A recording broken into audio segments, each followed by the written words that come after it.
placement 2020 et les années qui suivent à absolument éviter. Donc je suis sûr à 100% aujourd'hui que vous possédez l'un de ces trois placements que vous devez absolument éviter en 2020 et même les années qui suivent. Pourquoi? Eh bien tout simplement parce que ça va vous faire perdre de l'argent et même pire, vous êtes en grand danger si vous possédez l'un de ces trois placements et je suis sûr à 100% que vous en possédez un aujourd'hui malheureusement. C'est pour ça que vous devez absolument regarder cette vidéo puisque justement ça va vous permettre de réduire ou même d'éliminer à 100% ces placements pour à la place les investir dans d'autres endroits beaucoup plus sécurisés et beaucoup plus rentables qui justement feront travailler votre argent pour vous et vous feront gagner de l'argent. Mais avant que je vous révèle ces trois placements que vous devez absolument éviter en 2020 et les années qui suivent, si vous souhaitez savoir comment j'ai fait pour multiplier mon capital par 10 en 12 mois, cliquez sur le bouton en haut à droite de cette vidéo, sur le i, ou cliquez sur le lien qui se trouve sous cette vidéo. Et je vous expliquerai en détail comment je fais pour faire fructifier mon capital dans les règles de l'art. Donc je vais vous révéler ces trois placements qu'il faut absolument éviter en 2020 et les autres années qui suivent dans un ordre décroissant, donc du moins grave au plus grave. Donc le placement le moins grave est d'avoir des euros. C'est quand même grave, mais c'est le moins grave. Donc pourquoi c'est grave d'avoir trop d'euros en 2020 et les années qui suivent? Tout simplement parce que en fait, nous sommes dans une activité économique pas très stable, en mauvaise forme, et du coup, il y a une grosse inflation. L'inflation, c'est quoi? C'est notre monnaie qui se dévalue, qui du coup crée une augmentation des prix. Donc cette image exprime bien ça.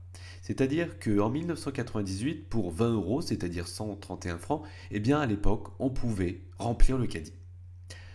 En 2005, avec 20 euros, on pouvait remplir beaucoup moins de choses dans le caddie. Et en 2018, et même aujourd'hui, avec 20 euros, remarquez ce qu'on met avec 20 euros dans le caddie, on met rien.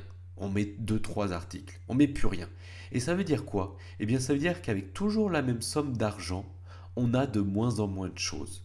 C'est-à-dire que le coût de la vie augmente parce que notre monnaie se dévalue et c'est ça l'inflation. Notre monnaie vaut de moins en moins et il faut de plus en plus d'argent pour acheter de moins en moins. Donc c'est l'inflation qui tue l'épargne des Français. Et donc c'est ce que j'appelle moi l'impôt de votre épargne la plus chère. Parce qu'en fait, le fait que vous gardiez de l'argent aujourd'hui sur votre compte bancaire en euros, ces euros perdent de la valeur.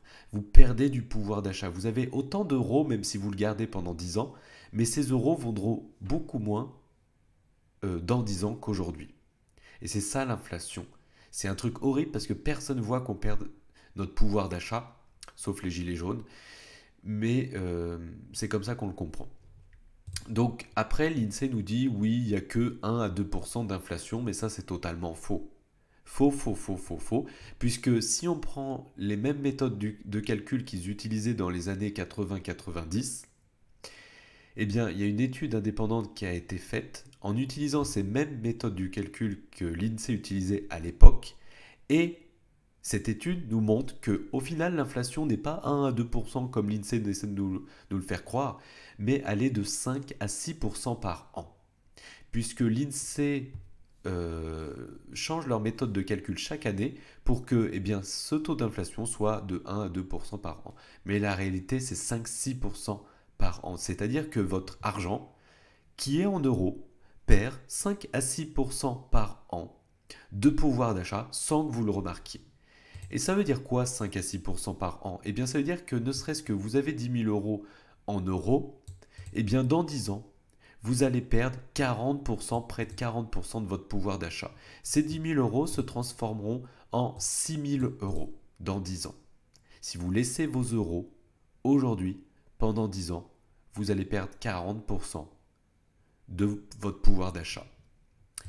Donc, ça c'est quand tout va bien, c'est hors période de crise. Aujourd'hui, on est à 5% et en période de crise ou quand la crise va s'accélérer, on peut être à 10, 20 ou 30% par an. Donc c'est pour ça que ça crée ces lignes bleues et rouges. Mais si vous évitez cette inflation et que même vous gagnez 5-10% par an ou plus, et bien justement, votre capital s'apprécie. Et justement, le livret A à l'époque était là pour pallier l'inflation. C'est-à-dire que l'inflation, vous savez, est de 5-6% officieusement. Et le livret A était là pour nous faire même gagner de l'argent. Vous voyez que le livret A à l'époque était de 6, 7, 8, 9, enfin 8,5%. Donc on gagnait de l'argent à mettre son argent dans le livret A à l'époque. Mais aujourd'hui, comme l'inflation est toujours de 5-6%, mais que le livret A est quasiment à zéro, on perd de l'argent. Donc plus ça va aller, plus la classe moyenne va devenir la classe pauvre. C'est ce qui a créé le mouvement des Gilets jaunes parce qu'ils ont compris, eux, qu'ils veulent de plus en plus de pouvoir d'achat. Et c'est normal puisqu'on leur enlève. Donc ça, c'est la première chose, c'était éviter d'avoir trop d'euros puisque l'inflation ronge notre épargne sans qu'on le remarque. La deuxième chose qu'il faut absolument éviter, absolument, et là ça devient très grave, c'est d'avoir des assurances vie. Malheureusement, ce que je comprends, c'est que c'est le placement préféré des Français, puisque c'est ce que les banquiers nous disent, que c'est intéressant, que c'est sûr, etc. Sauf que c'est du bullshit. Donc, en fait, le rendement d'une assurance vie est déjà de 1% par an. L'inflation, je vous ai dit, elle est de 5% par an. Donc, vous gagnez 1% d'un côté et vous perdez 5% de l'autre. Donc, au final, vous perdez 4%. Aujourd'hui, dans tous les cas, vous perdez 4%, puisque l'inflation est plus élevée que le rendement de l'assurance vie. Ça, c'est la première chose. La deuxième chose, c'est que votre assurance vie est généralement composée à 80% d'obligations d'État européens, sauf que ces obligations sont à un taux négatif. C'est-à-dire que la banque vous promet 1% de rentabilité par an. Sauf que votre capital est investi dans des obligations qui, elles, rapportent moins de 1%. Donc déjà, par défaut, vous ne pouvez pas gagner plus de 1% alors que vous investissez votre assurance vie dans des actifs qui sont inférieurs à 1%.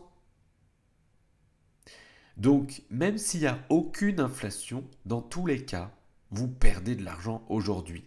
Enfin, en 2020 et dans les années qui suivent. Et en plus, pire comme situation, c'est que vous pouvez même perdre totalement votre assurance vie. Parce que si la banque fait faillite, et c'est ce qu'ils ont prévu, vous perdez la totalité de votre assurance vie. Parce qu'il y a une loi qui est passée, la loi Sapin 2, qui nous dit, en cas de crise, les retraits d'argent des assurances vie pourront être bloqués 3 mois renouvelables, ad vitam aeternam, en fait, ça ils ne l'ont pas dit mais c'est la réalité, dans le but de protéger les banques et l'État. Donc s'il y a une faillite, au revoir votre assurance vie. Et puis vous croyez peut-être qu'il y a une garantie de fonds, etc. Mais ça c'est bullshit. Il y a une garantie, sauf que elle couvre que quelques dizaines d'euros. Donc au final, vous allez gagner 80 euros, il me semble, par personne. Donc laissez votre argent dans une assurance vie. C'est comme faire un pile ou face avec votre banque et que votre banquier vous dise face tu perds, pile je gagne. Réfléchissez bien à ça. Face tu perds, pile je gagne. C'est ça qui va vous dire votre banquier. Point 3, des placements qu'il ne faut surtout pas avoir, c'est des placements, si vous avez tout compris, inférieurs, qui ont une rentabilité inférieure à 5% par an. Et oui, puisque si l'inflation est de 5% par an, mais que vous gagnez une rentabilité inférieure à 5%, vous perdez de l'argent. Donc en gros, tout ce que votre banquier va vous présenter comme placement, faut dire non. Les épargnes retraite, les plans épargne logement, les livrets A, les plans livrets populaires, je sais pas quoi, on s'en fiche tout ça. Si c'est inférieur à 5% par an net de taxes, il ne faut pas le faire puisque vous perdez de l'argent sans vous en rendre compte à cause de l'inflation.